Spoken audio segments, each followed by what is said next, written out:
Muy buenas tardes.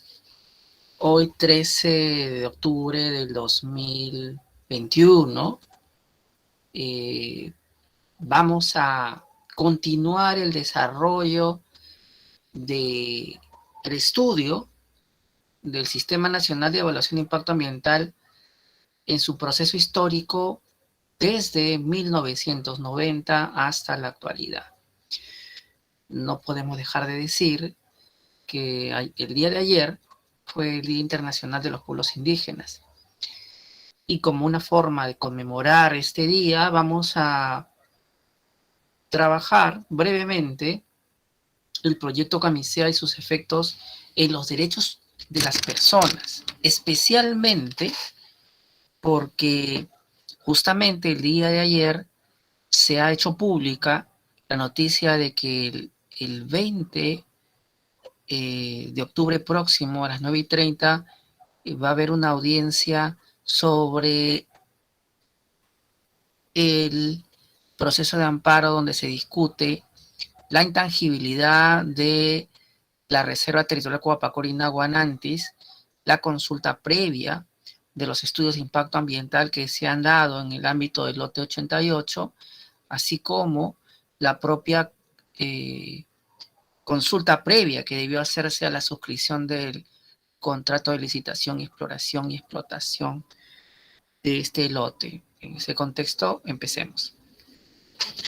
Lo primero que hay que advertir bibliográficamente es que hay dos textos históricos ya, como es el informe defensorial número 103 y el texto Lecciones aprendidas sobre defensoría del proyecto Camisea, un puente de entendimiento del Centro de Análisis de la Católica.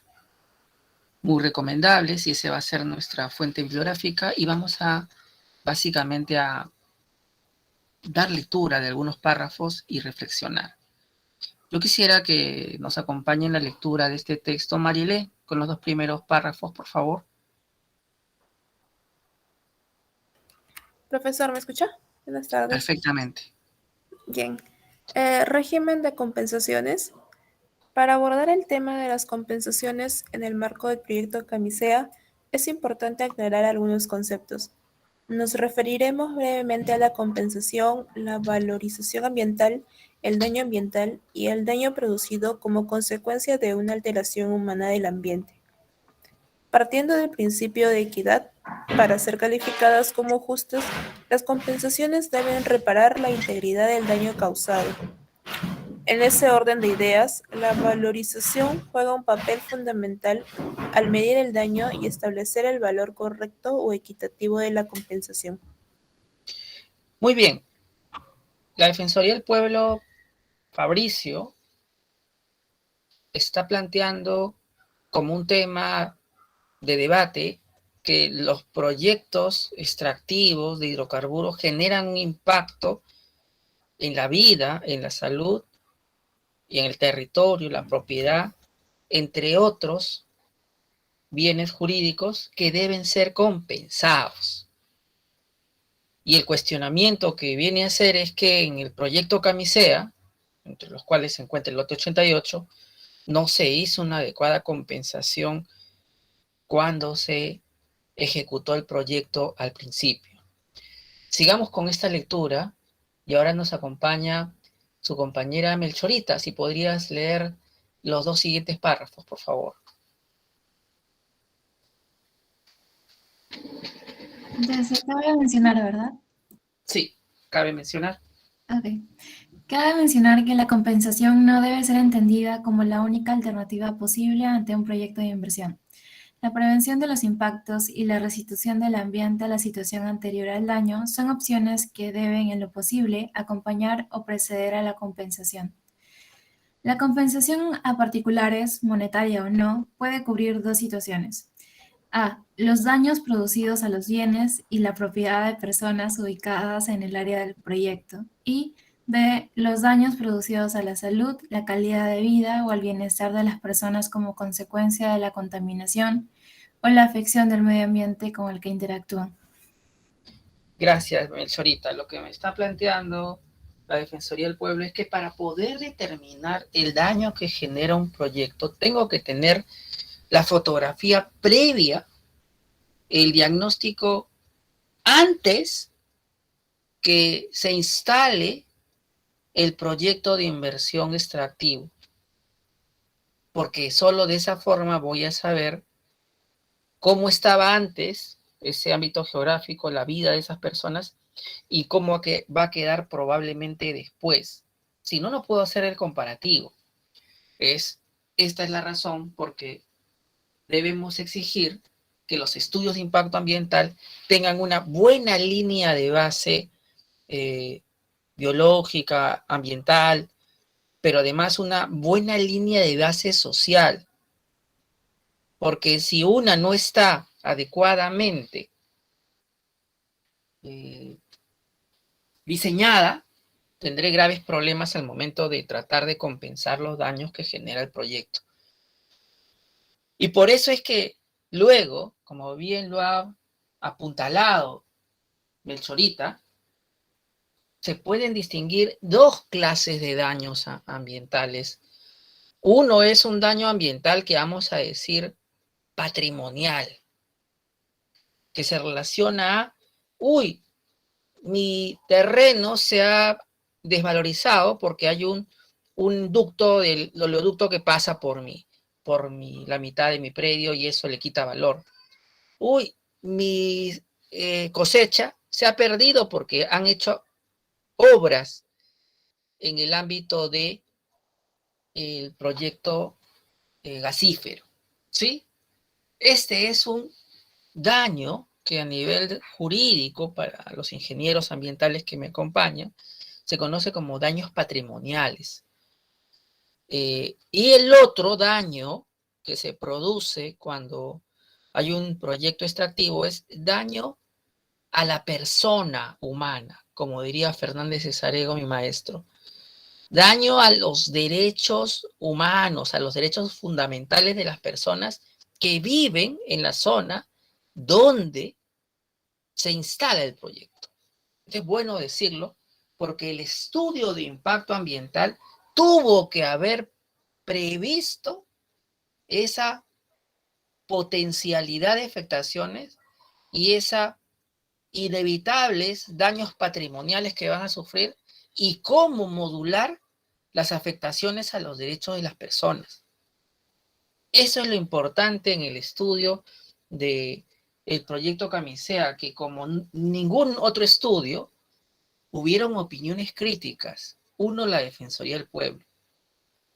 Continuemos con esta lectura histórica. Recordemos que esta publicación tiene más de 12 años de antigüedad, y Rosemary Almerco Herrera tendrá un micro y nos puede complacer con su distinguida voz para los dos siguientes párrafos.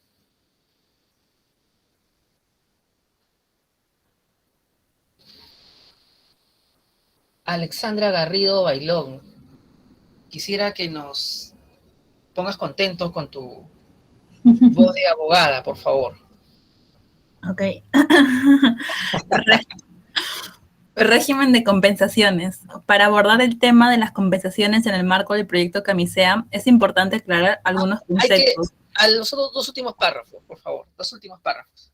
Cuando la compensación tiene como objeto indemnizar pérdidas en el bienestar o la calidad de vida de las personas, la actividad de valorización se complica debido a que nos encontramos frente a bienes y servicios ambientales que no cuentan con mercado donde se les asignen precios. No es extraño que en zonas como la del proyecto Camisea se produzcan afectaciones al medio ambiente del cual las poblaciones dependen. Esto inevitablemente se traducirá en daños a las personas y a su calidad de vida.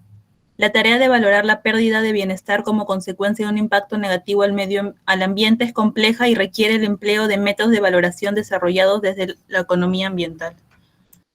Muy bien, mi estimada Alexandra. Perfecta su voz, clara y fuerte. Ahora le pregunto a nuestros acompañantes, estudiantes de Ingeniería Ambiental, Melchorita y compañía, cualquiera, por favor, responda. Erika Quispe, Fabricio, les enseñan en su facultad que en el estudio de impacto ambiental también debemos hacer una valoración de los derechos de las personas, de los derechos humanos, de la calidad de vida que se deteriora de las personas en el ámbito de influencia directa e indirecta del proyecto? Responda, por favor, no se quede corto cualquiera de los estudiantes de ingeniería ambiental. Silencio. El Sorita no responde. Erika tampoco. Fabricio tampoco. No recuerdo quién más está por aquí. Fabricio dice, yo todavía no llevo el curso. Ya, es una respuesta. Y los demás entiendo que sus micros no están activos. Bueno, vamos a interpretar, contrario de lo que el profesor Aníbal Torres dice y el Código Civil dice, el silencio como manifestación de voluntad, ¿no? Erika me salva, dice, en mi caso no llevamos este tema. Esa es justamente la respuesta que se da en la mayoría de casos, que en los estudios de impacto ambiental no se hace un análisis del impacto que genera en los derechos humanos. Sin embargo, si tú te vas a México y a las empresas que trabajan ahí en hidrocarburos, por ejemplo, descubres que tienen un componente dentro de su estudio de impacto ambiental dedicado al impacto de derechos humanos. Entonces, nos estamos quedando cortos en el diseño del estudio de impacto ambiental porque deberíamos no solamente tener una línea de bases ambiental, una línea de base social, sino una línea de base del Estado, de los derechos humanos en la zona y cómo se afectarían a partir de la presencia de las actividades, tanto en el ámbito de instalación de las operaciones, de exploración, por ejemplo, como la explotación y como el cierre.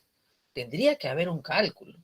Y aquí la Defensoría se queda corta cuando dice, y creo que hace un énfasis ahí demasiado grande en el tema de valoración económica ambiental, como que lo que no valoró solamente bien el Pluspetrol, en este caso la empresa titular de este proyecto, fue el tema de cuánto vale la degradación de un recurso natural como tierra, agua, aire, etcétera, y para eso utilizo la economía ambiental.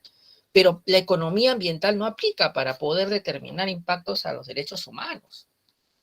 Y ahí las limitaciones del Sistema Nacional de Evaluación de Impacto Ambiental, que debe recalibrarse, debe de construirse en clave de siglo XXI y derechos humanos. Le falta. Estamos ahí y nuestros colegas de ingenieros ambientales tendrían que estar involucrados, ¿no? No puede ser que sean instrumentalizados a hacer un proyecto y decir, está certificado ambientalmente, pero la falta de una mirada de la persona como centro de preocupación del Estado haga que tengamos conflictos sociales como al día de hoy los tenemos, ¿no?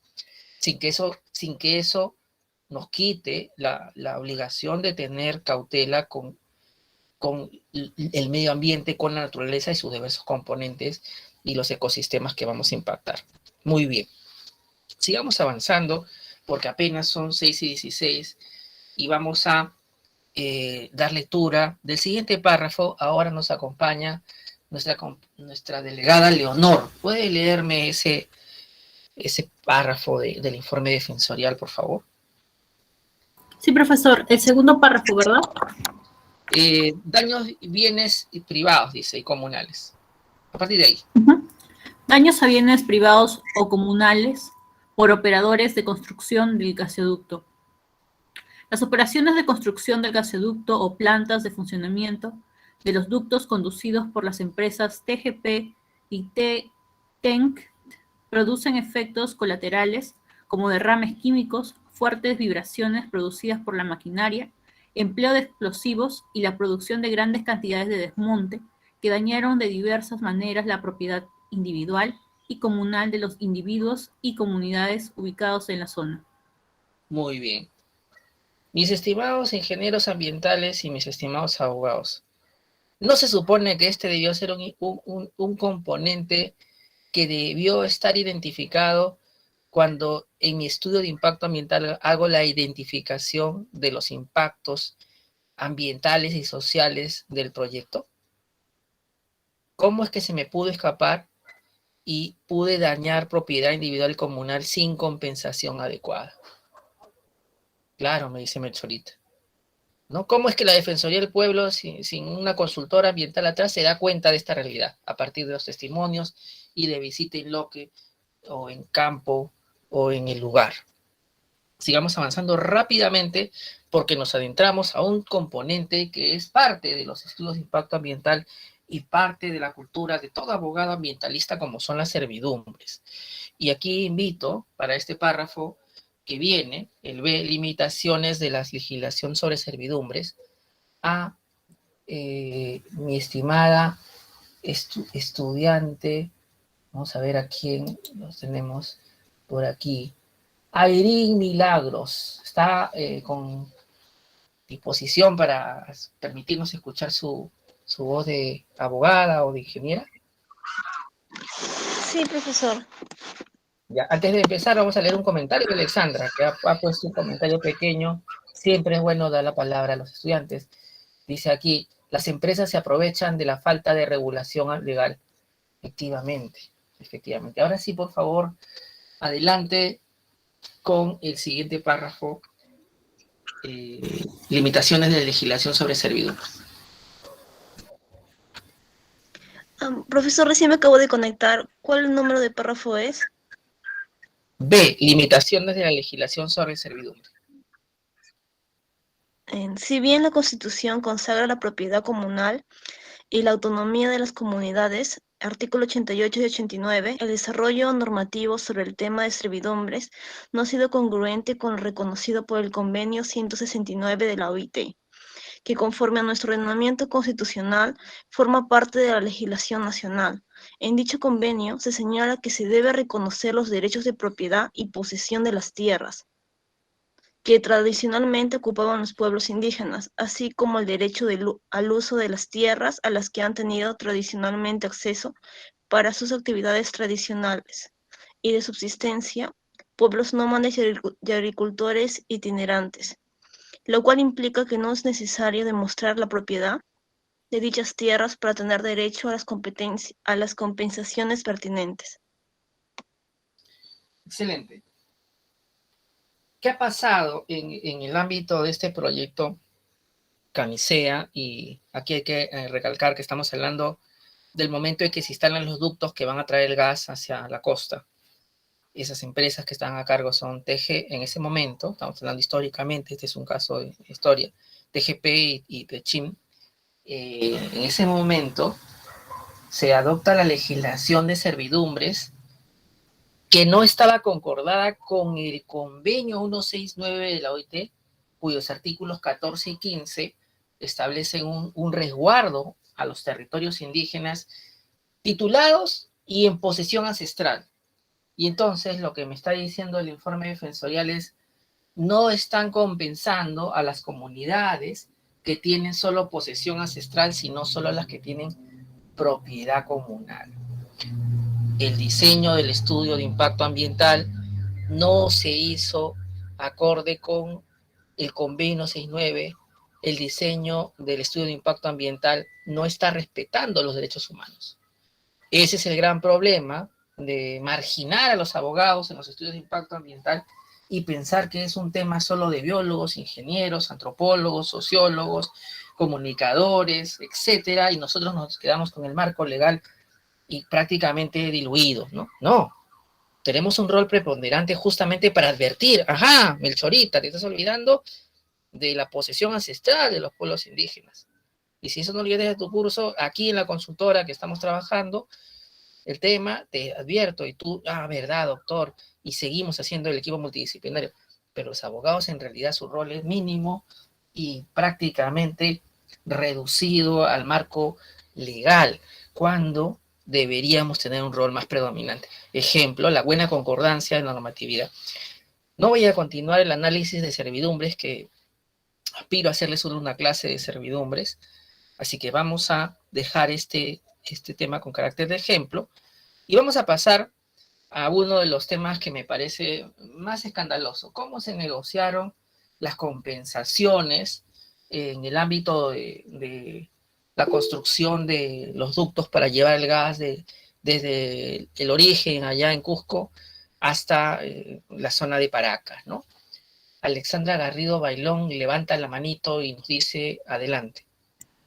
Profesor, una duda, ¿cómo se acredita esas tierras de carácter, ¿no? Que los poseen ya de tiempos ancestrales? Por ejemplo, yo estaba viendo en el caso Conga de que en una concesión, que en un petitorio, ¿no? Y decía en observaciones que se tenía planes de hacer, planes de hacer tal distrito, ¿no?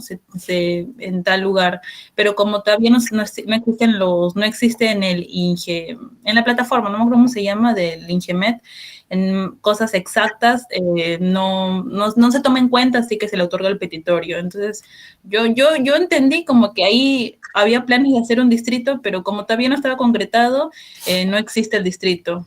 Pero entonces, por ejemplo, las tierras que se poseen, ¿no? Yo entiendo que no tienen siempre un papelito que diga, esta tierra me pertenece, sino que simplemente la poseen. Entonces, ¿cómo la empresa, ¿no? Camisea, el proyecto que quiera llegar a explotar, ¿no? ¿Cómo puede ver, ¿no? Eso que sí es cierto, que las poseen solamente por el uso? Vamos a poner dos ejemplos. Supuesto en el cual no tienes título, no tienes un título formal de registros públicos, pero estás poseyendo, estás fácticamente en el lugar por donde va a pasar el ducto. Independientemente que tú seas un poseedor ancestral, o seas, tengas condición originaria, el poseedor tiene defensas posesorias y podría exigir que incluso solamente lo desalojen con un proceso judicial. Y la única forma de llegar a un acuerdo con él podría ser una compensación.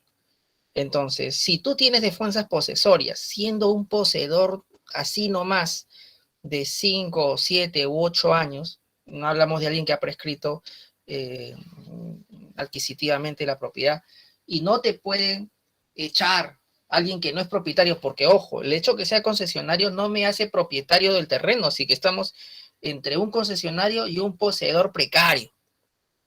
A un poseedor precario le puedo meter el tractor y decir chao porque yo tengo derecho. Eso dice el contrato de concesión, eso dice mi legislación de hidrocarburos o minería. No. Señalan para eso la servidumbre.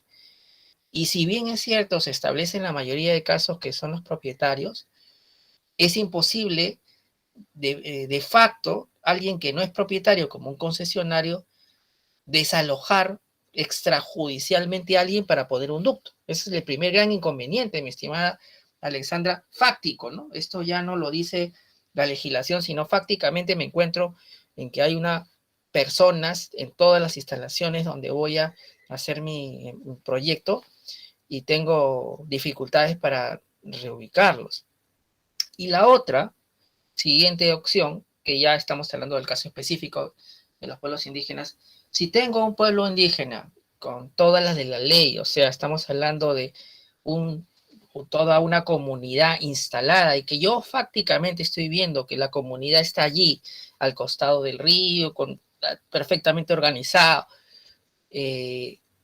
asumir que solamente si no tiene título de propiedad yo puedo partir su comunidad en dos y no tomar en cuenta el impacto cultural, ambiental, social y económico que eso le va a generar, pues verdaderamente esa afectación que genera la empresa debió estar en el estudio de impacto ambiental. Esa afectación debía estar identificada.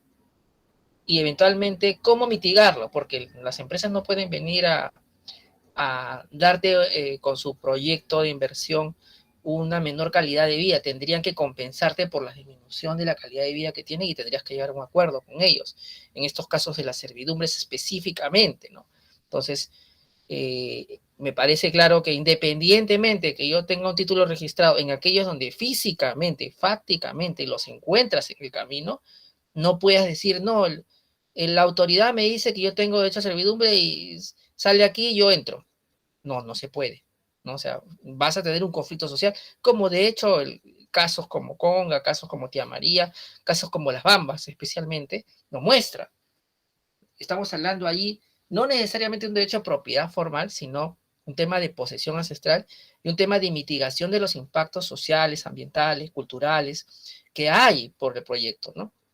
En el tercer supuesto tenemos un supuesto en el que no están físicamente miembros de la comunidad, del pueblo indígena, pero es un lugar que ancestralmente se utiliza para pescar, para sacar frutos, para sacar plantas medicinales, y ya está más o menos, podríamos decir, georreferenciado por ello prácticamente, y pueden presentar un estudio antropológico que ese territorio es ancestralmente poseído. ¿Cómo lo demuestro? Bibliografía, estudios antropológicos, y les recuerdo que para que una comunidad se titule no es como una prescripción adquisitiva que yo poseo 10 años y un par de vecinos para que digan que yo vivía ahí pacíficamente, sin violencia, etcétera, etcétera. No, aquí necesito un estudio antropológico de que ese pueblo indígena ocupa un ámbito geográfico y el ámbito geográfico que va a ocupar a ser el que efectivamente están utilizando históricamente. No es que se me ocurrió, yo soy comunidad y todo esto es mío, no. Para yo poder reconocer un territorio como indígena, hay un procedimiento engorroso que involucra un informe de los usos de tierra. Por ejemplo, no puedo titular el bosque, el agua, por ejemplo. Y también tengo un informe antropológico que revele qué comunidad es y qué territorio ancestral cumplía. Y luego de esto, que demora muchos años, recién me titulo. Por eso es que no es tan fácil titularlo y por esa es la razón de que una servidumbre que toma mucho más rápido porque te entrego la concesión y de ahí ipso facto prácticamente el procedimiento no va a demorar más de 2 años, corre más rápido que la propia titulación. Entonces me encuentro, mi estimada Alexandra, que mientras mi procedimiento de titulación de comunidades demora 5 años y estoy a la mitad porque ya tengo mi antropológico, ya tengo mi georreferenciación, el concesionario llegó y ya tiene su servidumbre, literalmente gratuita, instalada en el lugar porque supuestamente ese terreno es del Estado, no hay que compensar a nadie y ya me puse el gravamen en medio de mi proceso de titulación. Entonces tenemos varios supuestos. El caso donde me encuentro con un procedimiento anterior de titulación en trámite o de ampliación y la servidumbre, como es más expeditiva, llega a imponerse. En ese supuesto no correspondería que se tome en cuenta esa condición y no es que sea un poseedor precario, sino que es un propietario en potencia más que posesionario, además de posesionario, que está haciendo las cosas conforme ley, solo que el procedimiento demora más. Entonces, en esos supuestos, mi estimada Alexandra, es bien delicado plantear no le compenso nada porque prácticamente en el registro público no hay nada, pero prácticamente en el terreno sí encuentro toda una comunidad presta para un conflicto social porque no se quieren ir, porque no le he compensado, ¿no? Ese es el escenario, no sé si se ha entendido, Alexandra. Sí se entendió, gracias. Paula Matt Arango Flores levanta la manito y va a decirnos lo siguiente. Buenas tardes, doctor. Adelante. Duda. Cuando se da la concesión minera, el concesionario, si al Estado le da ese título habilitante, ¿qué derechos reales le da? No le dan, según tengo entendido, no le dan ni la propiedad ni la posesión. ¿Qué le daría? ¿La servidumbre nada más? Eso sí tengo un poco de duda. Ojo con eso. Lo que te da el Estado es, si estoy firmando un contrato de concesión, lo que me da el Estado es el derecho de explorar y explotar, por ejemplo, hidrocarburos. Y ese derecho yo tengo que ejercerlo, tengo que hacer una inversión, por ejemplo, un estudio de prospección para ver qué minerales o qué gas o qué petróleo hay y de qué calidad es. Eso corre bajo mi cuenta y por un tiempo determinado por contrato, yo soy el único que tiene derecho a hacer exploración y explotación. Lo que te da el Estado es el derecho a que tú hagas eso, pero no te otorga automáticamente una servidumbre. Tú vas a tener que solicitarla independientemente de la concesión, conforme ley la servidumbre. Además, vas a tener que, por tu cuenta, solicitar la certificación ambiental. Además, por tu cuenta, vas a tener que sacar las licencias municipales correspondientes y otros permisos que el Estado exige para que tú puedas tener su funcionamiento. Lo que tú ganas con un contrato de concesión es el derecho sobre un ámbito geográfico que solo tú puedas hacer eventualmente una exploración, una explotación de un recurso, pero el Estado no te va a dar financiamiento, ni el Estado te está diciendo, usted a partir de la suscripción del contrato puede hacer la explotación, no, tiene que hacerlo conforme ley, conforme procedimiento administrativo establecido en mi TUPA, ¿no? Entonces, no necesito bueno, ¿doy algún derecho real? La respuesta es, depende de cómo lo veas. No doy un derecho de propiedad sobre un terreno, pero sí doy el derecho de propiedad sobre los minerales, hidrocarburos o recursos naturales que yo extraiga y que yo tenga ya en mano, por decirlo metafóricamente. Mientras estén en la fuente, son del Estado, pero si el concesionario los extrae, ya los tiene bajo su dominio y él puede eventualmente sacar provecho de eso. Isabela Cutipa pregunta, adelante. Isabela, sí. Sí, profesor, buenas noches. Ajá, yo quería consultarle a lo similar a lo que estaba preguntando mi compañero anterior, porque yo había entendido en temas de derecho minero que cuando uno adquiere lo que es una concesión minera, no adquiere un derecho, porque se entiende que es como un acto administrativo en el cual te faculta, ¿no? Para que tú puedas extraer o aprovechar, como le dicen, ¿no? Aprovechar de manera útil lo que viene a ser los recursos naturales o minerales, en este caso, en el tema del derecho minero, ¿no?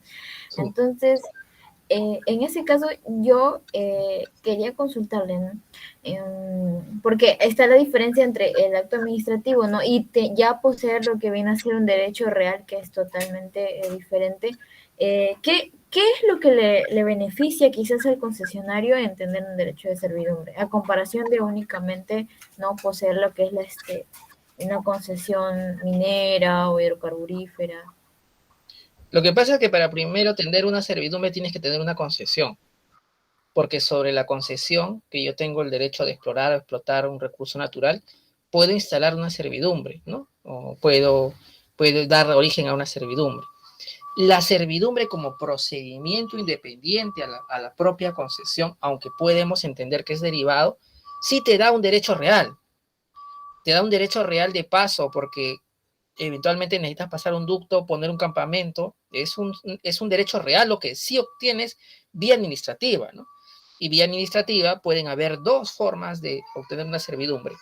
La servidumbre puede ser gratuita cuando el terreno es donde está tu concesión, de ámbito estatal y no hay nadie a quien pagar porque es el Estado. La servidumbre también puede ser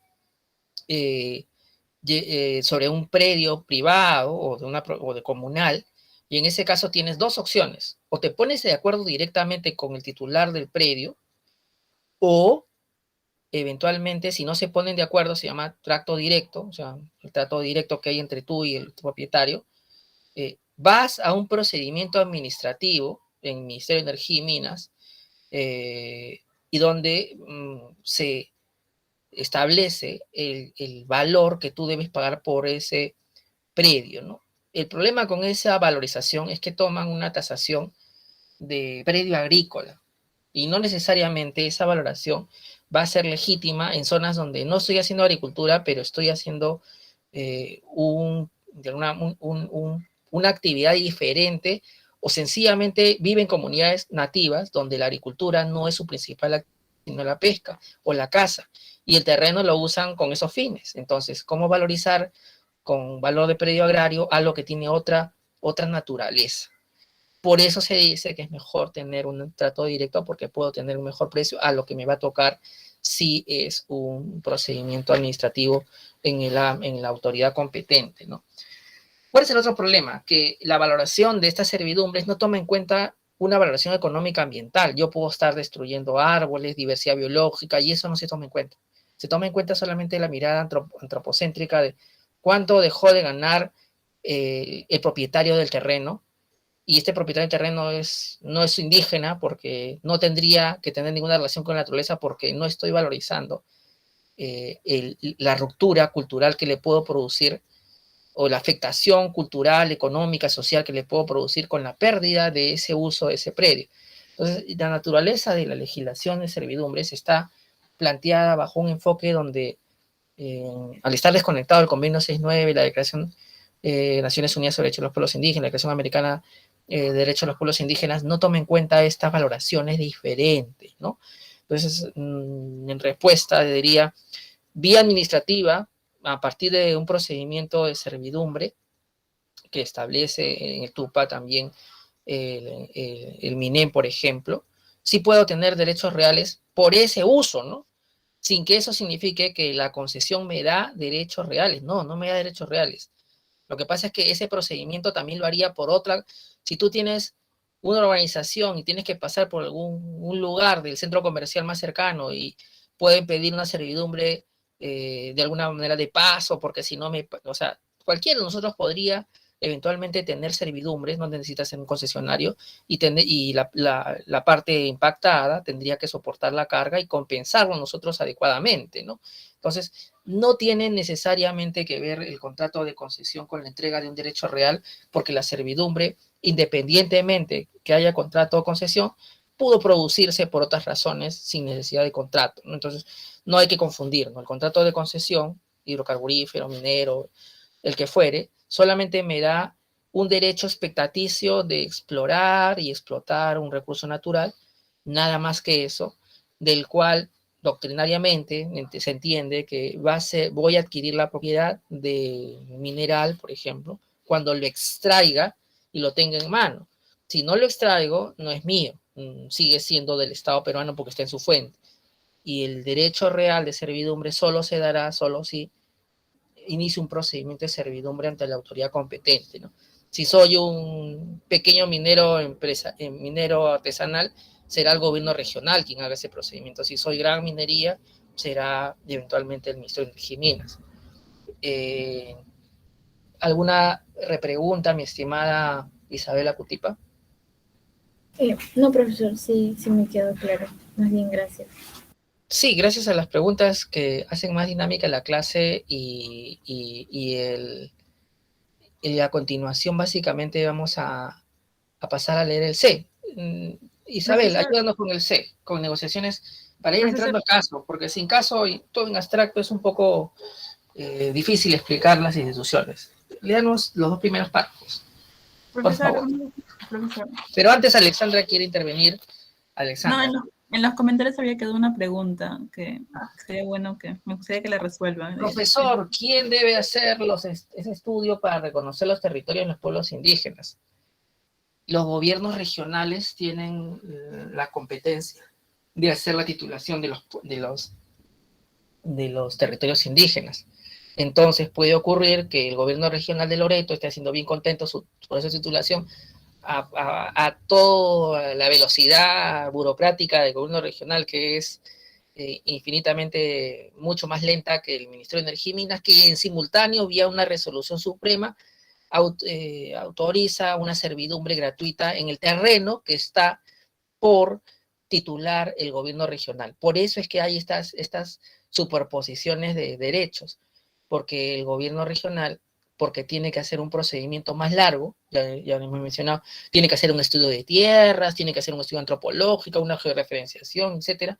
En cambio, el Ministerio de Energía y Minas simplemente ve su GPS, dice, a ver, esto es mío, se supone que no hay nadie titulado, la buena fe registral y X, Y, Z, entonces publico en el peruano o en un periódico, nadie se opuso, entonces es tuyo, mi estimada empresa X, ¿no? Y allí es donde se dan las situaciones donde el posesionario y propietario en potencia que está haciendo objeto de titulación se enfrenta con la empresa que llega y dice, esto es mío, ¿no? Eventualmente para hacer un oleoducto tengo un derecho real de servidumbre, o sea, estoy grabando este lugar que es propiedad del Estado. ¿Qué pasa luego? ¿Cómo se dirime esto? La ley 3327 establece la obligación de los funcionarios del Estado de no otorgar derechos reales sobre derechos de vía o locación que tengan inversionistas. En consecuencia, el gobierno regional se abstiene a continuar la titulación porque encuentra que en el lugar hay un derecho de un concesionario. Y como la ley 3327 establece que si tú desobedeces esa obligación, tienes responsabilidad penal, pues no se titula. Justamente es el caso de las comunidades de las Cuatro Cuencas con la empresa Pluspetrol Norte, donde ya les voy a compartir la sentencia que se ha emitido hace una semana, donde un juez inaplica la ley 3327 y ordena al Ministerio de Energía y Minas que implemente un programa de compensación por uso de tierras indígenas que estaban en proceso de titulación y ordena al gobierno regional inaplicar las normas que le impedían seguir titulando porque les estaban amenazando con un proceso penal por otorgar derechos reales en zonas donde había proyectos de inversión preestablecidos, ¿no? Esto, eventualmente, este caso de Camisea es uno de muchos que podemos tener y eventualmente le vamos a dejar la sentencia para estudio. Quizás vaya a ser una de las que dejemos como tarea grupal, porque te explica toda esta dinámica, ¿no? Te explica esta dinámica que es muy compleja y que de pronto en la Facultad de Derecho deberíamos llevar, porque son supuestos superpuestos sobre de alguna manera, se hace mucho más complejo, ¿no? No sé si te he respondido, mi estimada Erika Yesenia Quispe González de Ingeniería Ambiental. Sí, profesor, gracias. De acuerdo. Entonces, continuamos con el ejemplo, siendo 6:44 y ya Alexandra sacando la tarjeta amarilla. Dice, ya queda poco tiempo, doctor. Por favor, Isabel, léenos los dos primeros párrafos de estas negociaciones inequitativas e insuficiente información. Negociaciones inequitativas e insuficiencia en la información. La experiencia defensorial en materia de negociaciones entre personal de las empresas y los ciudadanos y comunidades nos lleva a inferir que éstas se caracterizaron por la enorme diferencia entre las partes, lo que originó acuerdos inequitativos y consecuentes pedidos de revisión. Las comunidades y la población en general no han contado con asesoría profesional ni han tenido conocimiento de las valorizaciones de sus tierras realizadas y aplicadas por la TGP. De otro lado, existió asimetría de información entre las empresas y los afectados en el momento que las empresas negociaron con las poblaciones las compensaciones correspondientes. Esto generó inequidad en perjuicio de las comunidades y afectados. Excelente. Miren ustedes lo que tenemos también como parte del problema. Esto puede ser materia en la tesis, mis estimados futuros abogados e ingenieros ambientales. Además de tener todo un enredo con el tema de que la titulación de territorios indígenas es más lenta y las imposiciones de servidumbre son mucho más expeditivas y rápidas y piden menos requisitos, y además de tener estas salvaguardas legales de que no puedo sobre servidumbres brindadas a proyectos de inversión pública o privada, establecer derechos reales posteriores, además de esa gran protección, tengo la dificultad de que en este proceso donde eventualmente ya, dice la empresa, te he encontrado acá, no quiero hacer pues un proceso de desalojo que lo haga el Ministerio de Energía y Minas o quien haga sus veces, sino quiero llegar a un acuerdo contigo, ¿no? Y la empresa que viene tiene a Melchorita, tiene a Fabricio, tiene a Alexandra, tiene a Isabel Cutipa, tiene a Irín Milagros, tiene a Leonor, pues todo un staff de ingenieros ambientales y abogados, versus el que está posesionando que no tiene a nadie. Ya lo tiene el profesor, pero yo contra todos ustedes no podría, porque ustedes tienen habilidades distintas que las que tengo yo y sería desbordado. Esa es la inequidad que establece, existe la Defensoría del Pueblo, que las comunidades no están bien asesoradas para poder enfrentar un proceso de negociación. Frente a todos ustedes que me están diciendo esto vale tanto, y yo soy ingeniero ambiental, me llamo Melchorita, y Leonor dice, yo soy abogado y conforme ley te corresponde eso, no tienes más, tómalo, déjalo. O sea, ¿qué hago si no tienen abogado? o eventualmente hay uno como yo, pero todos están hablando con todos los comuneros, yo no puedo estar en cada uno de los lugares donde están ustedes hablando con el resto de los comuneros, explicándoles, ¿no? O sea, totalmente desbordado, ¿no? Así como esa escena imaginaria que les estoy planteando, es lo que te está describiendo. Entonces, así puedo tener negociaciones equitativas. No debería haber un proceso de negociación que sea mucho más garantista, como por ejemplo que el Ministerio de Cultura esté allí, la Defensoría del Pueblo esté allí, que haya un representante de la empresa, un representante de la comunidad y que haya un equipo técnico que apoye a la comunidad de parte del Ministerio de Cultura para que puedan negociar en igualdad de condiciones con la empresa. ¿Qué piensa usted, Alexandra?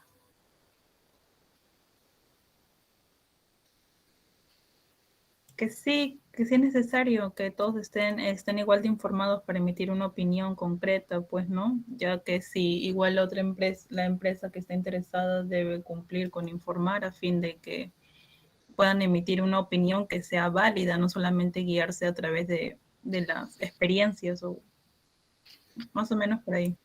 ¿Se va entendiendo el caso o es muy complejo? Estoy siendo muy enredado, por favor avísenme, son 6:49, todavía puedo corregir. O no están conmigo y estoy hablando con fantasmas de aquí. Alguien que por favor, Erika, ¿se entiende? Sí, profesor, sí se está entendiendo. Bueno, continuamos con este caso que no es de película, es de la realidad, ¿no? La realidad supera todo lo que ustedes le cuentan los profesores. Por eso me he decidido a seguir la lectura de este informe defensorial, ¿no? Que esto es un resumen, ¿ah? No, es más grande el informe. Asimismo, se presentaron problemas relacionados con la legitimidad de representantes de comunidades que a veces carecían de la confianza de sus representantes, errores por parte de la empresa en el cálculo del terreno afectado, métodos de negociación tipo, y aquí me gusta, por favor, léelo, mi estimada Leonor, métodos de negociación tipo, léalo, ese parrafito me gusta que lo lea otra persona. Profesor, métodos. Métodos de negociación tipo, del tipo.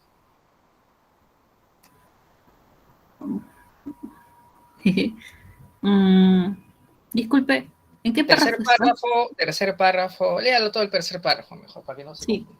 Asimismo, se presentaron problemas relacionados con la legitimidad de los representantes de las comunidades que a veces carecían de la confianza de sus representados, errores por parte de la empresa en el cálculo del terreno afectado, métodos de negociación del tipo tómalo o déjalo, siendo la propuesta de la empresa la única opción disponible. Punto. ¿Qué le parece ese tipo de negociación que la Defensoría del Pueblo nos está exponiendo? O sea, es mi estimada Isabel Cutipa. Acá tiene 100.000 soles por su terreno que de repente vale 1.000.000 de soles, pero es tómalo, déjalo. No hay más. Y usted nunca en su vida siquiera ha visto al mes 1.000 soles. ¿Qué capacidad tiene de rechazar esa oferta que es inequitativa, pero que usted está en una zona donde hay extremas necesidades? ¿Qué capacidad tiene de rechazar esa oferta, mi estimada Isabel Cutipa? ¿Qué piensa usted? ¿Puede rechazar o no puede rechazar?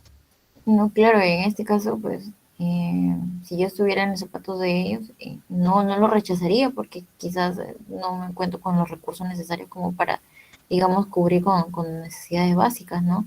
Pero creo igualmente que sigue siendo inequitativo porque no hay una verdadera valorización, ¿no? de lo que se quiere tener. Efectivamente, es lo mismo que pasa cuando usted lo contratan como practicante por casi nada o por menos del mínimo o incluso por el mínimo, pero su trabajo vale 10 veces más, ¿no? O sea, se ve en los estudios jurídicos, se ve en las entidades del Estado, se ve en empresas, ¿no? Profesor. Lo mismo pasa en estas negociaciones que se exponen a partir del informe defensorial. ¿Su compañera Alexandra ha hablado o quién ha tomado la palabra? ¿Leonor? Sí, profesor. Leonor. En el libro que leímos sobre el ecologismo de los pobres, eso también se señalaba que habían casos acerca de que se habían vendido terrenos a precios incluso que eran muy bajos, por debajo del precio del mercado, ¿no? Y que se habían tomado medidas legales como para revertir estos efectos de estas compras. Me acuerdo que era en Perú también. Excelente ejemplo, mi estimada Leonor. Lamentablemente, según mis queridos amigos Inamanco Ford o, o Gunther, que tanto le gustan comentar los plenos jurisdiccionales, y yo quiero que tomen nota de que nadie dice cuándo iniciaron esas causas que terminaron en la Corte Suprema, pero muchas pueden tener 10 años, hasta que llegue a la Corte Suprema y se resuelva. Ya, doctor, es un exagerado. 7 años. 7 años puede ser el promedio, y si tiene suerte, 5 años. 2 en primera, 1,5 en segunda, mientras que llevan el expediente a la Corte Suprema, y eso sin calcular las nulidades que pueden haber. Te interpongo una nulidad en la primera instancia, en la apelación dicen que debieron motivar mejor, baja primera, se vuelve a resolver, sube nuevamente, luego va a la Corte Suprema, pero casación, porque aquí faltó algo, vuelve a que motive. Muchos procesos, la realidad que me parece que deberían contarlo más los magníficos profesores que tienen ustedes, es que demoran en los procesos judiciales civiles una barbaridad. Y solamente quien tiene espalda financiera y un equipo legal que puede trabajar o bien remunerado o literalmente por pura vocación social y sin pago, puede llegar a finalizar los casos. Entonces, si bien es cierto lo que Leonor dice, es claro, se puede cuestionar, pero ¿a qué costo? Y si todos podremos hacerlo. Ese es un poco el sentir de estos casos que son muy complicados. Vamos a ir cerrando este informe y hablemos de la participación ciudadana, ¿no? ¿Qué tal fue la participación ciudadana de este proyecto, ¿no? Sigamos ahora con su compañera Erika, por favor, léanos el 4.4 del primer párrafo. Sí, profesor. Participación ciudadana y acceso a la información. La consulta pública debe ser entendida como un proceso dinámico y permanente, un diálogo horizontal y constructivo entre Estado, empresa y miembros de las comunidades y pueblos indígenas afectados, que no concluye con el inicio de las actividades, sino que se prolonga durante la ejecución y finalización de estas, y en las cuales los participantes deben tener un papel activo. En un documento de trabajo, la Defensoría del Pueblo explicó que a través de la consulta se puede, por ejemplo, identificar a los principales actores, conflictos existentes o potenciales en el área del proyecto, así como los intereses y expectativas de la población afectada. Y asimismo, la consulta puede servir como un mecanismo útil para el intercambio de información entre las partes. Muy bien, entonces una de las debilidades que encuentra, y ya lo van a leer el informe completo, la Defensoría del Pueblo, es que no hubo una adecuada participación ciudadana y acceso a información suficiente a los impactados por el proyecto. Miren todas estas debilidades que tiene un proyecto que hoy día nos da energía, ¿sí? Por eso siempre, cuando vean su celular, cuando vean alguna ropa que viene de China o de la India, donde dice Taiwán o Hong Kong, pregúntense a qué costo tengo esta ropa. ¿Y realmente estoy pagando lo que debo o este polo valía realmente 5 soles? O sea, ¿no les parece sospechoso que algunas cosas tengan tan poco valor? Porque probablemente su impacto al ambiente, su impacto laboral, su impacto a los derechos humanos no se está internalizando, ¿no? Quién sabe cuánto ganarán esos que hacen esas pequeñas Biblias que a veces les obsequian, ¿no? Entonces, ¿a qué costos hará dándose ese tipo de material? Me incluye también libros, ¿no? Libros como los que nosotros y ustedes, ¿cuántos de esos libros que están comprando Código Penal, Código Laboral, Código Civil, dicen que el papel que se ha utilizado es de un proveedor que es certificado forestalmente, que no está extrayendo la madera ilegalmente y está cumpliendo con un estudio de impacto ambiental y está cumpliendo con los derechos humanos de sus trabajadores y de la localidad donde está impactando? Muy pocos, de verdad que tómense el trabajo, y algunos, poquísimos libros, si tienen cuidado de extraer el papel de una madera certificada, ¿no? Entonces ahí está caso, por ejemplo, y por eso es que en el año 2008, ya posterior al caso que hemos mencionado, nos damos cuenta de que todo esto que estamos viendo, todas estas irregularidades en la aprobación de estudios de impacto ambiental, en la imposición de servidumbres, se debe a que nuestro Sistema Nacional de Gestión Ambiental tiene un enfoque sectorial, no había un Ministerio del Ambiente, por ejemplo, tiene instituciones ambientales dispersas, ya hablamos de que un gobierno regional está titulando y en simultáneo otro está haciendo la servidumbre, y eso no puede ser que no haya una coordinación, pero es lo que pasa. Hay una fragmentación en la toma de decisiones ambientales, ¿no? Cada Ministerio del Ambiente tenía y tiene hasta ahora una dirección ambiental y toma sus propias decisiones independientemente de las demás, y no hay alguien que los coordine, ¿no? Hay un reducido peso político, el tema ambiental siempre, nunca está en la agenda. El hecho que este curso sea lectivo muestra evidentemente que en pleno, a 20 años de que el cambio climático sea irreversible y los impactos los veamos con mucha cercanía, que tengas el curso de Derecho Ambiental en casi todas las universidades como lectivo, muestra una insensibilidad y un desconocimiento de tu realidad medioambiental, ¿no? Y que encima en ingeniería ambiental no estés llevando cursos de derechos humanos vinculados a estudios de impacto ambiental, te muestra esa otra vertiente que estamos desconectados, dispersas, estamos en materia de gestión ambiental, ¿no? Y no sé si alcanza el tiempo para poder corregirlo, pero estamos a no más de 20 años de ver este proceso de degradación del ambiente como irreversible, ¿no? Ojalá que no pase, pero hay que decirlo. Debilidad institucional, ninguna entidad pública ambiental es respetada, ¿no? Ministerio del Ambiente versus el Ministerio de Energía y Minas, ¿quién tiene más peso político? ¿A quién lo escuchan hablar más? ¿Cuántas veces han escuchado hablar al Ministerio del Ambiente en este periodo del gobierno, julio, septiembre, octubre, noviembre, octubre? ¿Cuántas veces han escuchado? Yo ninguna. ¿Cuántas veces a Energía y Minas? Bastantes más. Significa que tiene más peso político. Entonces, ahí tenemos un problema, ¿no? Lista de asistencia, estamos viendo lista de asistencia, y en ese contexto de un fraccionamiento de la autoridad ambiental, viene en el 2008, un 14 de mayo del 2008, a aprobarse el Ministerio del Ambiente, pero el Ministerio del Ambiente no tiene la autoridad para aprobar estudios de impacto ambiental, o sea, no existe el SENACE. Esta entidad que aprueba estudios de impacto ambiental no existe. Y cada autoridad sectorial sigue haciendo lo mismo. O sea, la creación del Ministerio del Ambiente no cambió nada en la práctica porque seguíamos haciendo lo que estábamos desde el 90, ¿no? Quizás algunas cosas se mejoraron como los límites máximos permisibles, estándares de calidad ambiental, creación de áreas protegidas, pero los estudios de impacto ambiental, no. Profesores, es exagerado usted. Pruebas.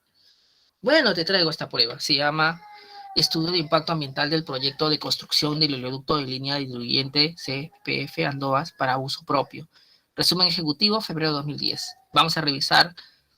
Resulta tedioso, ¿no es cierto, colegas? Pero hay que hacerlo. Si no lo leemos, aunque sea en la tabla de contenido de un resumen ejecutivo, no estamos preparados para ser ambientalistas. Hay que de alguna manera impregnarnos de los documentos que van a ser nuestra vida como profesionales, eventualmente de muchos. Y para otros, eventualmente, todos vamos a ser impactados por alguna actividad y tenemos que conocer cómo es un estudio de impacto ambiental sin que necesariamente vaya a ejercer la profesión. Es algo como necesario, ¿no? Y lo primero que vemos es que el resumen ejecutivo anota que hay varios volúmenes, ¿no? Un estudio de impacto ambiental a veces puede tener más de 1000 páginas, ¿no? Sin exagerar. Entonces aquí dice, volumen 1, información general, metodología, marco legal, normas legales aplicables, marco institucional, delimitación del área de influencia. Yo tengo que mirar, ahí en esa área de influencia estoy yo, mi casa, mi comunidad, ¿no? Descripción del proyecto, es bueno saberlo porque más o menos voy a intuir qué impactos pueden tener sobre mi vida, ¿no? Fases del proyecto, ¿no? Puede haber una etapa de construcción, otra de operación y otra de cierre. Volumen 2, línea de base física, ambiental, línea de base ambiental. Y acá se establece una línea de base física, donde básicamente hay un tema geográfico, ¿no? Como ahí se nos detalla, ¿no? Meteorológico, geológico, geomorfología. Hay una línea de base biológica para ver qué vegetación, qué plantas, qué flores, qué mamíferos, anfibios, reptiles, insectos hay en la zona. También hay una hidrobiología para ver qué peces pueden haber por ahí. Y en este caso incluso hay una línea de base social y arqueológica. Quiere decir que van a ver a la comunidad pero también van a ver si hay patrimonio arqueológico, ¿no? Y ahí empiezan a detallar los servicios que hay, incluso identifican, ojo con esto, página 37, a la comunidad nativa de la cuenca del río Tigre, a la comunidad nativa del 12 de octubre, a la comunidad nativa de Andrés Avelino, a la comunidad nativa de Marsella, a la comunidad nativa de San Juan, a la comunidad nativa de la cuenca del río Corrientes, a la comunidad nativa de José Olaya, a la comunidad nativa del Cuenca Macusuri, a la comunidad nativa de Nuevo Jerusalén, a la comunidad nativa de la cuenca del río Pastaza, a la comunidad nativa de Tintaya, a la comunidad nativa de Nueva Andoas, la comunidad nativa de Los Jardines y la comunidad nativa Alianza Topal, anexo de la comunidad nativa Alianza Capaguari, comunidad nativa Andoas Viejo. Y a estas alturas, le pregunto, habiendo identificado que hay un montón de comunidades, podría ser que algunas solo tengan posesión ancestral y que yo las he identificado, sería dable que como tienen posesión ancestral y yo les he identificado que existen en el territorio donde voy a trabajar, no les dé ningún pago por servidumbre, ¿sí o no? ¿Qué piensa usted, estimada Melchorita? No tienen título de propiedad, solo posesión. ¿Le voy su compensación por servidumbre, sí o no? Disculpe, profesor. Se me fue el internet y no pude estar atenta los últimos media hora. Tengo un montón de comunidades identificadas en mi ámbito de influencia directa del proyecto. Y la pregunta es, no tienen título de propiedad en registros públicos, formal, un papel que dice yo soy propietario. Solo son posesionarios. ¿Les voy a tener que compensar por el uso de su terreno que lo tenían en posesión, sí o no? Sí, el tema de la compensación debería darse. Pero, profesor, una consulta. Esas comunidades... Antes de la consulta, voy a hacer la misma pregunta a la abogada y luego su consulta, ¿no? Leonor, ¿usted cree que solo teniendo la posesión y no el título de propiedad deberían ser objeto de compensación, sí o no? Considero que sí, profesor, porque sería más importante tener la posesión. Muy bien. Y antes de que pasemos a la pregunta que su compañera va a hacer, debo decirles que el reglamento de protección ambiental no permitía la compensación para los posesionarios hasta que se dio la consulta previa por el lote 192 en 2014, 2014-2015, que se modifica una disposición para permitir que también los posesionarios sean objetos de compensación. Pero estamos hablando de que el estudio es del 2010. ¿En el 2010 eso era viable? No. Ahora sí, Melchorita, adelante con comentario, consulta o pregunta, siendo 7:05 y pasando la tarjeta amarilla por segunda vez, Alexandra Garrido. Sí, esas comunidades nativas, entiendo que el Ministerio de Cultura también tiene un registro de las comunidades nativas que están presentes, o sea, las identifica y las registra, y creo que tiene una base de datos. Si es que ellos por ejemplo, las identifican, porque se he visto, por ejemplo, algunos archivos o alguna información, data de comunidades nativas en un lugar y otra información que incluso es del mismo estado, como que invisibiliza algunas comunidades, no las registra.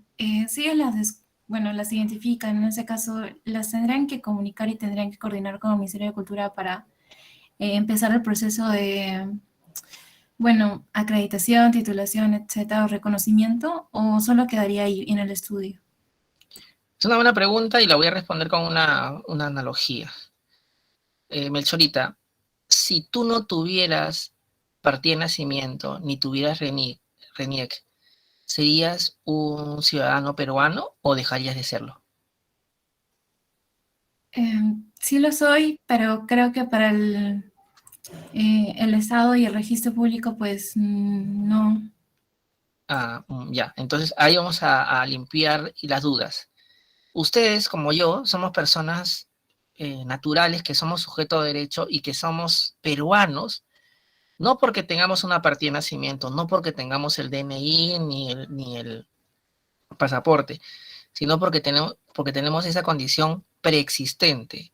Los documentos de identidad, cualquiera que sea, solamente son declarativos, no constitutivos. Si tú apelas a la otra opción, lo que sería que el Estado no tenía ninguna obligación de garantizar tus derechos humanos y literalmente podrían afectar tu salud, tu vida y tu integridad personal, y tú no podrías recibir asistencia de un policía, de un fiscal o del Ministerio de Salud, porque no existes.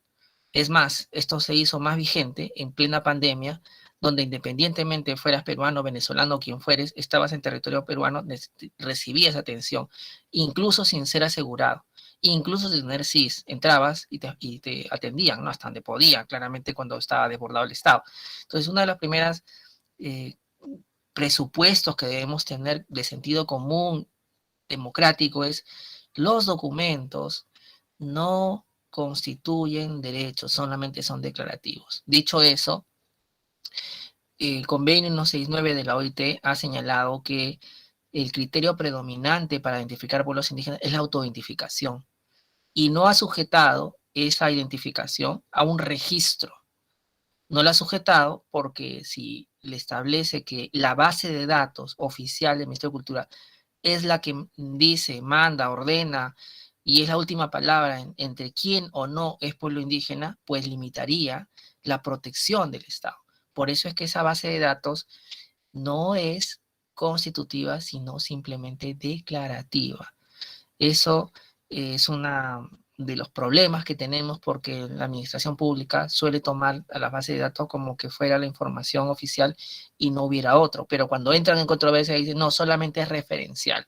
De ninguna manera está acabada y continúa haciéndose, te dice el Ministerio de Cultura, la base de datos. Entonces hay que tener cuidado cuando hagamos consultorías o hagamos elaboración de estudios de impacto ambiental de tomar como base definitiva de identificación de un pueblo indígena en la base de datos porque no está culminada, no está terminada y no es constitutiva. Así que la respuesta sería, aunque no existe en la base de datos de cultura, yo debo hacer una inspección de campo para ver si es que existe o no una comunidad y coordinar también con el gobierno regional, que es el que está haciendo probablemente un proceso de titulación que tú no conoces porque el Ministerio de Cultura no ve titulación, sino el gobierno regional.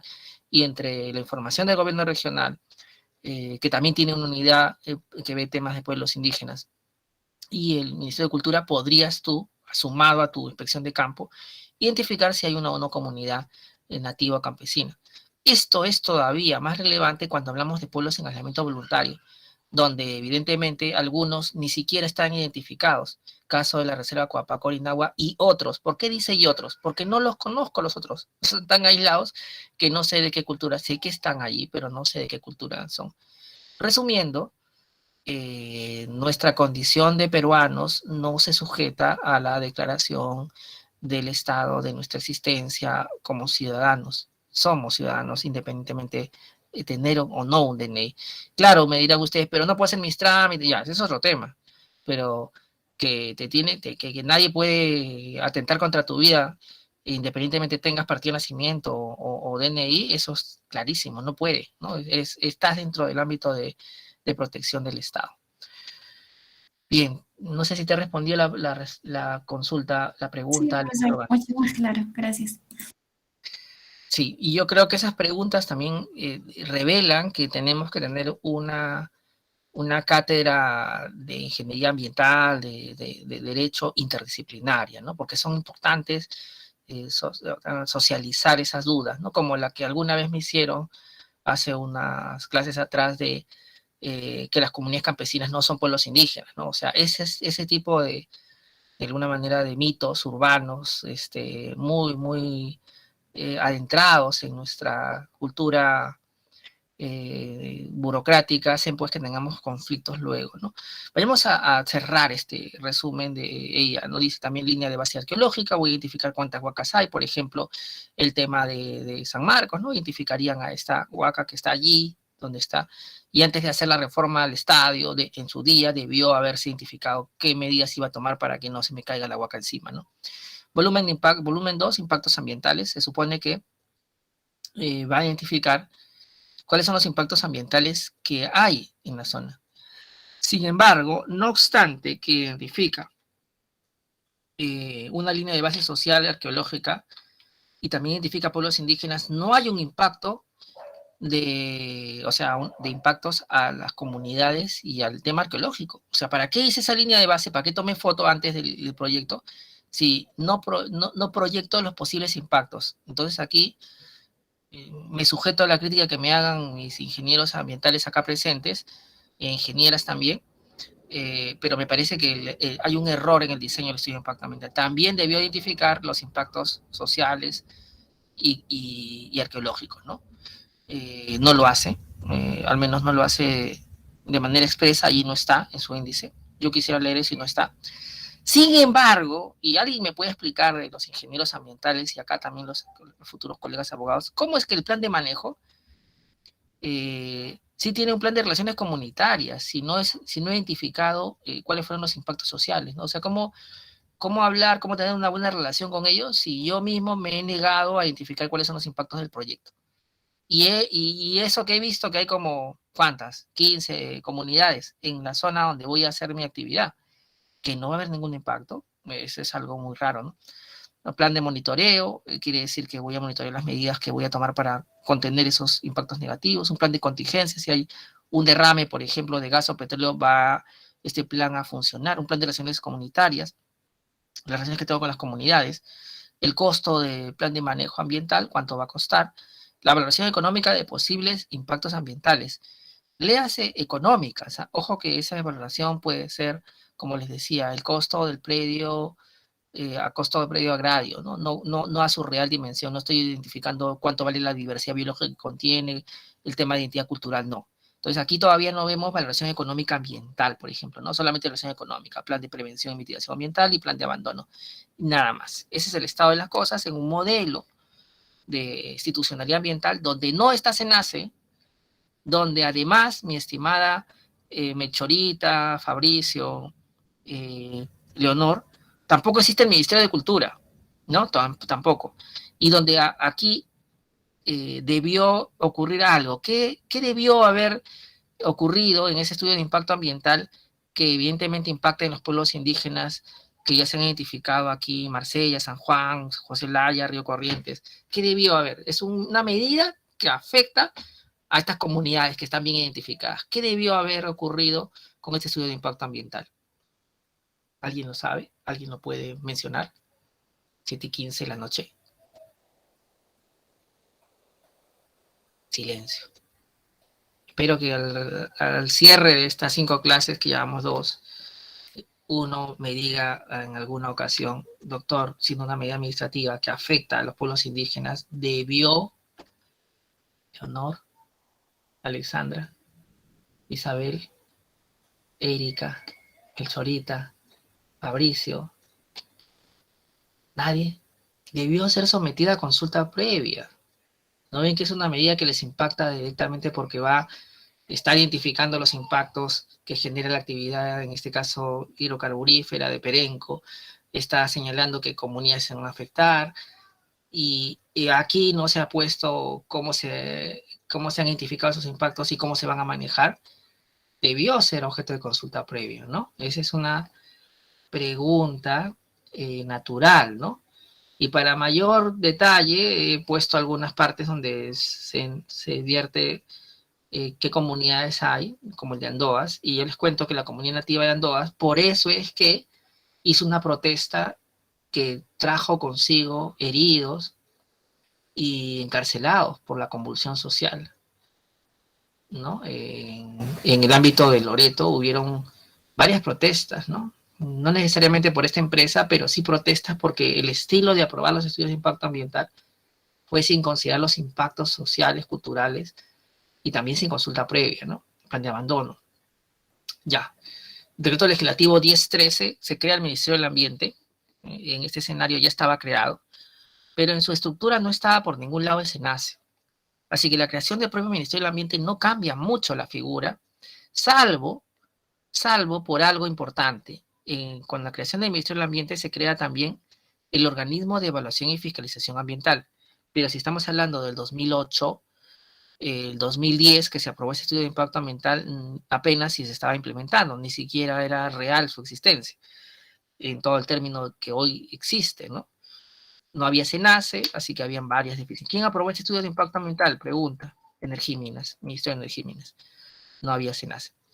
¿Qué más aparece con el decreto legislativo 10.13, aparte del Ministerio del Ambiente? Aparece la Autoridad Nacional del Agua, aparece el Servicio Nacional de Áreas Protegidas por el Estado, el CERNAP. Esto es en el 2008, y vamos avanzando a la construcción de lo que tenemos hoy día, ¿no?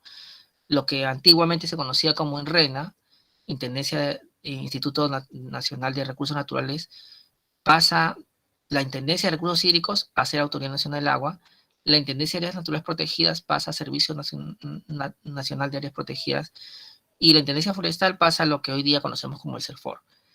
¿Eso es algo importante? Claro que sí, porque pasabas de ser parte de una dirección, de una oficina, a ser una entidad que tiene subjetividad, un organismo técnico especializado, que tiene un consejo directivo y que tiene un mayor presupuesto y autonomía técnica, ¿no? Entonces sí, crecemos en institucionalidad ambiental, no debemos olvidar el decreto legislativo 10.13 que nos da esa oportunidad, y vamos avanzando al siguiente nivel, ¿no? El siguiente nivel que podríamos denominar el segundo paradigma en la evaluación del estudio de impacto ambiental, stricto sensu, se compondría de un sector ambiental que estaba incluido en el Ministerio de Energía y Minas, el Ministerio de Transporte y Comunicaciones, Produce, Defensa, etcétera, donde se promovían las concesiones mineras, petroleras, hidrocarburíferas, todas las que son de actividades económicas productivas. Se aprobaba el estudio de impacto ambiental. Sin embargo, lo que no hacían ahora era supervisar el cumplimiento de esas obligaciones, al menos aquellas que habían transferido la función a OEFA. Aquellas que todavía no transfieren la función a OEFA seguían supervisando y fiscalizando y sancionando a sus administrados. Entonces cambia básicamente el hecho de que ahora solamente pueden promover la concesión extractiva, productiva, económica y aprobar el estudio de impacto ambiental, pero no iban a poder fiscalizarlo si es que ya lo habían transferido esa función a OEFA. Si no, seguían haciéndolo. Este es modelo de evaluación de estudios de impacto ambiental 2008-2011. Ojo que este modelo aún sigue vigente en varios sectores. No es que haya desaparecido. Ejemplo, Ministro de Defensa. Ejemplo, Ministro de Comercio, Exterior y Turismo, ¿no? Entonces, hay sectores, más aparte de esos hay, donde todavía no se ha dado la transferencia completa. En el Ministerio de Transporte y Comunicaciones todavía falta algunas transferencias, ¿no? Por ejemplo, ¿qué hace el Ministerio del Ambiente? Básicamente, tiene la función ahora de revisar de manera aleatoria los estudios de impacto ambiental.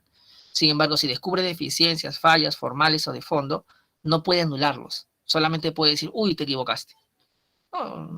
Más o menos, básicamente como un auditor, pero sin capacidad de sancionar directamente, sino tendrá que llevarlo ya eso a un plano civil, administrativo, pero no, él mismo no lo puede hacer, ¿no?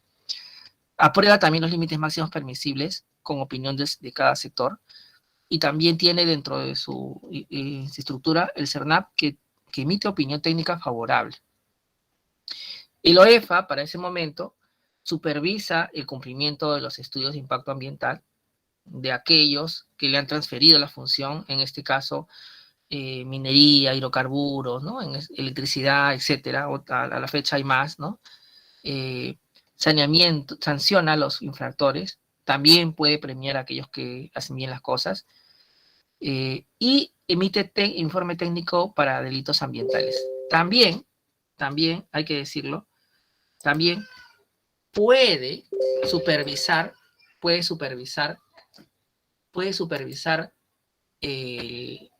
a las entidades que tienen capacidad de fiscalizar, como por ejemplo los gobiernos regionales o las municipalidades. O sea, además de fiscalizar a los administrados en sus obligaciones de estudios de impacto ambiental, también puede supervisar a aquellos que supervisan a estos en donde ellos no tengan competencias, por ejemplo en las municipalidades, ¿no? Eso, ¿qué consecuencia traería, doctor? Ninguna, porque no tienen capacidad sancionadora. Lo único que pueden hacer es derivarlo por vía el artículo 80 del reglamento de la ley del Sistema Nacional de Evaluación de Impacto Ambiental a la Contraloría General de la República para que termine responsabilidades funcionales, o a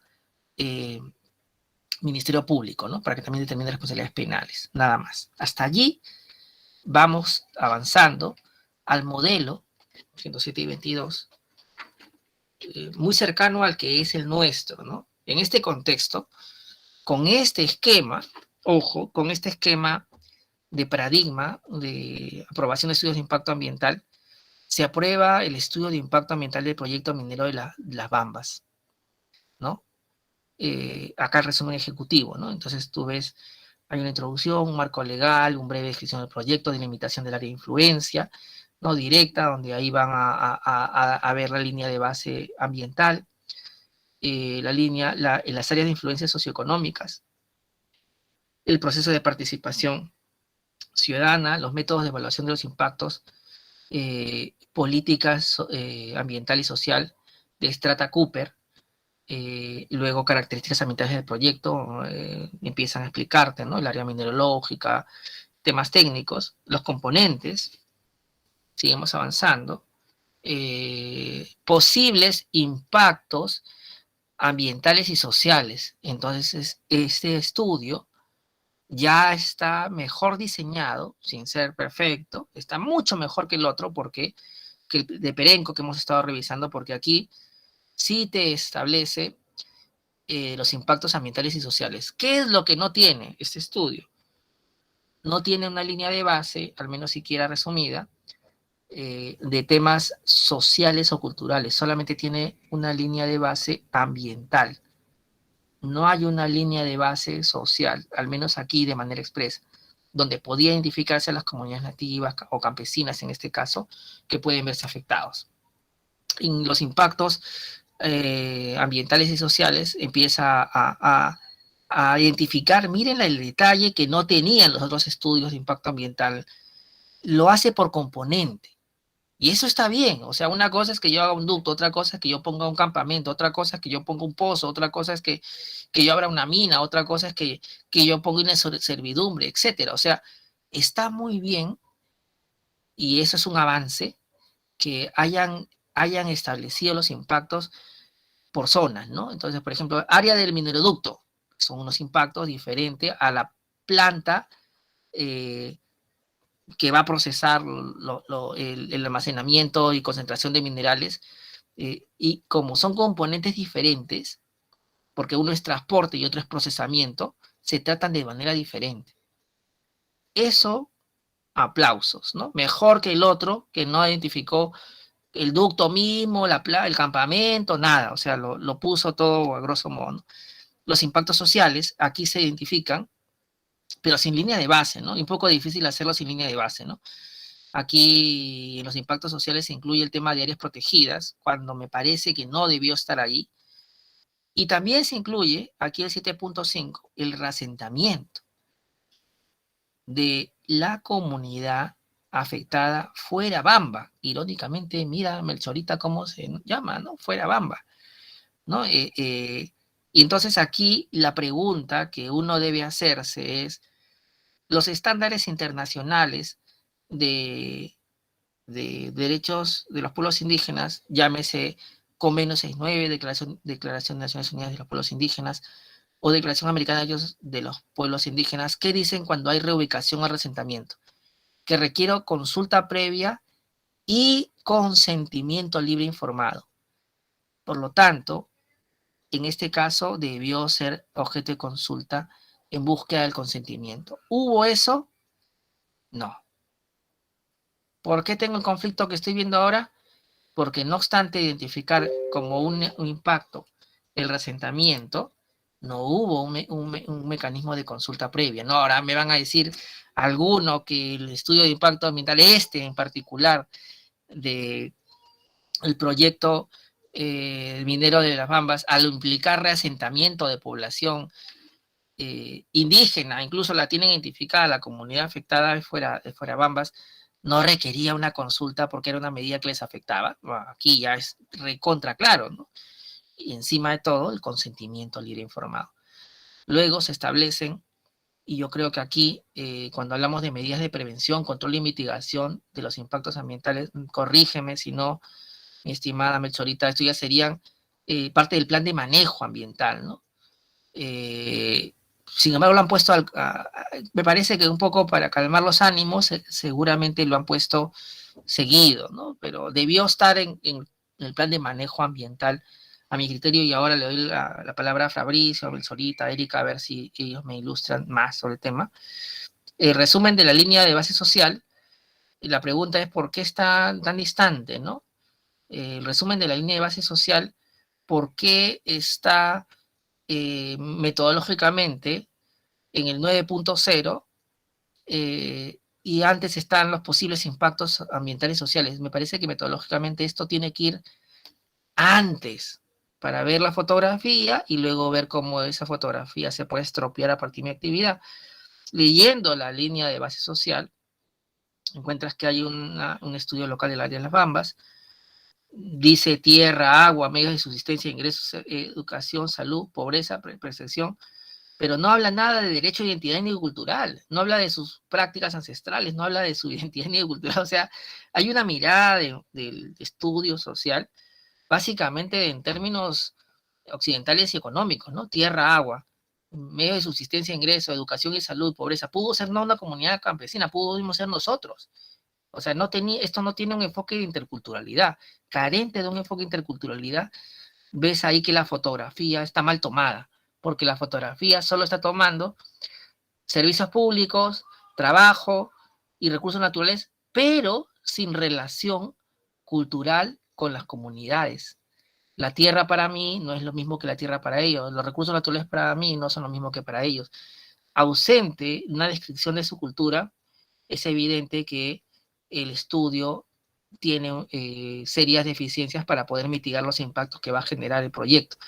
Después habla del área de estudio de locación del área mineroducto, la organización económica y subsistencia, condiciones económicas, ¿ve? O sea, tiene una mirada socioeconómica, de servicios públicos, pero ahí nomás, nada de cultura. Sin embargo, luego viene un plan de relaciones comunitarias, ¿no? Y uno se pregunta, ¿cómo hago el plan de relaciones comunitarias si antes no he identificado bien esa línea de base ni he visto el tema cultural? Entonces estoy entendiendo las comunitario, como comunitario, tanto como personas que no son comunidades nativas, campesinas, originarias, sino como cualquiera de nosotros, y yo tengo que tener relaciones comunitarias, ¿no? O sea, es posible, ¿no? Pero sin enfoque de interculturalidad, eso es bien complicado, ¿no? En su plan de mitigación social está el programa de reasentamiento con desarrollo humano sostenible, ¿no? O sea, oiga, pero si era un asentamiento, tenía que haber un procedimiento de consulta previa y consentimiento libre informado, no es que es un programa, o sea, no es que te lo impongo. El estudio de impacto ambiental debió pasar por una consulta y el propio reasentamiento debió pasar por una consulta porque son dos elementos distintos, ¿no? Se aprueba el estudio de impacto ambiental para medir un poquito los impactos, pero ya el propio reasentamiento tiene un procedimiento independiente, ¿no? Que no se está viendo acá, ¿no? Entonces, vamos a ir cerrando. Hay un plan de comunicaciones, hay un plan de cierres, hay unas conclusiones, hay acceso de la población al resumen ejecutivo y contenido del estudio ambiental. Y aquí vamos a tener una reflexión, siendo 7:31 y ya la hora ganándonos. Hay que reconocer una cosa importante. Los estudios de impacto ambiental al año 2010 tenían una mayor rigurosidad y eran mucho más completos, al menos en los resúmenes ejecutivos comparándolos, que los estudios de impacto ambiental del 2000, del 2008, ¿no? Sin embargo, a pesar de esa mejora, seguramente producida porque había Ministerio del Ambiente, ANA, CERNAP y otras figuras nuevas como el OEFA, aún el conflicto con los que se impactan directamente con los proyectos se mantenía. Y ahí les pongo una foto, ¿no? Las Bambas no va en defensa de la vida y las tierras indígenas. Y es que aquí, en el estudio de impacto ambiental, como les decía, no hay una identificación de impactos a los derechos humanos, o sea, los impactos son en abstracto al ambiente y sociales, pero en la línea de base social no hay una identificación a cómo se impacta al derecho a la salud, al derecho al agua, al derecho al territorio, no hay esa identificación. Caso a caso va a haber una afectación a algún derecho humano, no lo hay. Y en eso creo que vamos muy atrás, no muy atrás, porque ya esto en otros países, España, México, con todas las críticas que podemos hacer, ya están avanzando, las propias empresas autorregulándose, ¿no? El proyecto minero de las Bambas, aquí estas noticias muestran pues la desazón de las comunidades, Y otro proyecto que es de esa misma fecha es el proyecto de la represa Angostura y gestión ambiental de nivel definitivo, que también tiene problemas y también genera una gran reflexión y genera lo que vamos a ver en la próxima clase, tanto la deficiencia de la minera Las Bambas en su estudio de impacto ambiental, como el tema de Angostura, como el tema, más vamos a ver, Majesiguas 2, que es este caso, como el tema de Conga, va a dar lugar a Tía María también, esos tres son claves.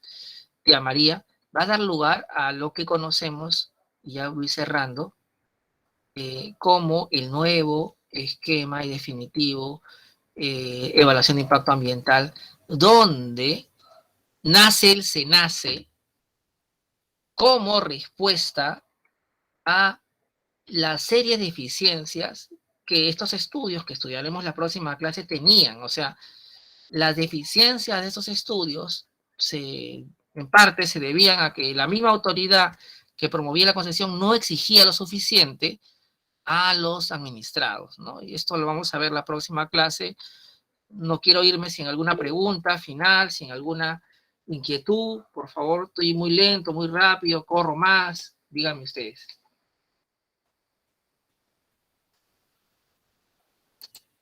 Antes de cerrar la clase, Paula, Matt, Arango, Flores, levanta la mano y diga usted. Profesor, mi consulta es sobre, ahora los que aprueban los estudios de impacto, o sea, el organismo competente que aprueba el estudio de impacto ambiental es el SENACE, pero antes ¿era únicamente el Ministerio de Energía y Minas o era sectorial? La respuesta es que era cada ministerio. Si la concesión es minería, hidrocarburos y electricidad, será el Ministerio de Energía y Minas. Si el tema era la aprobación de manejo de residuos sólidos hospitalarios, era el Ministerio de Salud. Si el tema era aprobar certificación ambiental a la industria manufacturera o industria pesquera, era el Ministerio de Producción. Si el tema era aeropuertos, helipuertos, carreteras, era el Ministerio de Transporte y Comunicaciones el que me certificaba, y así sucesivamente. Justamente el modelo que estamos explicando como segundo paradigma es este, donde el sector ambiental de todos los ministerios es el que promueve la concesión y aprueba el estudio de impacto ambiental, y donde la OEFA ingresa a absorber progresivamente la facultad sancionadora, más no la aprobación y evaluación de los estudios de impacto ambiental.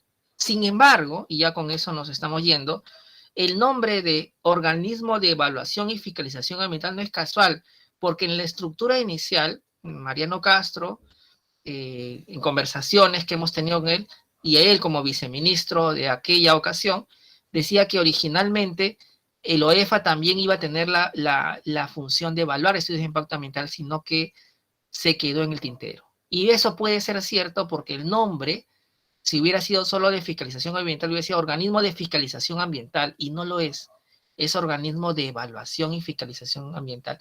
Se frustra este proyecto, y lo que queda luego es una ruptura que se produce cuando se plantea un peritaje al estudio de impacto ambiental de Conga, que es una historia que la vamos a tocar la próxima semana. ¿Alguna otra pregunta? ¿O ha quedado clara la respuesta? Profesor, disculpe, y antes de la OEFA la fiscalización también era sectorial. Efectivamente, la fiscalización antes de OEFA, como ya le hemos explicado, el compañero quiere que hagamos un recordaris, era sectorial, excepto en el ámbito de hidrocarburos y electricidad, donde, como sabemos, OSINERMIN era la autoridad. Acá tenemos la evaluación de impacto ambiental del 94. El sector era el que promovía la concesión, aprobaba el estudio de impacto ambiental, supervisaba y sancionaba. La única excepción a esto era OSINERMIN, que él hacía la sanción para hidrocarburos, electricidad, y a partir del 2007 también para el ámbito minero. Por eso es que una de las grandes preguntas sin respuestas es por qué Osinermin no terminó convirtiéndose en el OEFA, porque ya tenía la experiencia y había sido una buena experiencia y ya tenía minería. ¿Por qué crear un organismo nuevo y empezar todo de cero? Definitivamente eso generó un periodo de proceso de aprendizaje y ciego que permitió que prescribieran muchas infracciones de empresas, fundamentalmente mineras, hidrocarburíferas y eléctricas, cuyo plazo pues venció para poder ser sancionados. ¿Alguna otra interrogante, por favor?